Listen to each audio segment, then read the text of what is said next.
weet daardie tyd van die jaar. Mens wil graag dankie sê vir jou werknemers se harde werk en ook selfs vir die wat nie so hard gewerk het nie. Dis okay, ons is nog lief vir julle. Maar my vraag is, hoe sê mens dankie? Wat van 'n afdag? Dink jy werk vir die koen, Susan? Wat se tyd is dit? Kreatiwiteit. Hier by Woodtekkie vier ons kollegas se uniekheid. Ons doen van die trofees.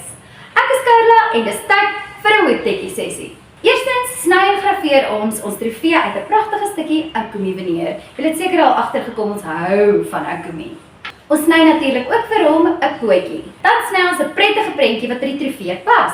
Hier is byvoorbeeld die Fashionably Late Award. So ons het 'n horlosie gedoen met 'n paar skoentjies. Dankie Melinda, ag sy is so kreatief. Soos julle kan sien, is hy pragtig geshade. Nou shade. Natuurlik 60 seconds om mee te plak. Nou maak ons weer kolletjies. Geneer ons hom en rus.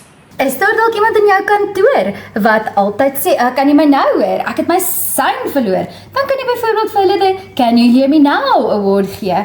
Is daar dalk iemand wat 'n know-it-all is en dan kry hulle die Human Google Award? Dalk 'n koffiedrinker. Dalk iemand wat baie tech savvy is, die Tech Whisperer Award. Dankie. Dankie. Laat die verwagting. Speech. Ek wil net eers dankie sê vir myself. Presenting die Fashionably Late Award. Susan, jy verdien hom. Hy is joune. Hierdie van die trofees is 'n baie lekker manier om vir jou kollegas te sê dankie en hulle terselfdertyd te rus. Wat 'n lekker aktiwiteit by 'n eindjaarfunksie. Vir jou eie van die trofees, kontak Woodtekkie. Eet jou hart op, Askers.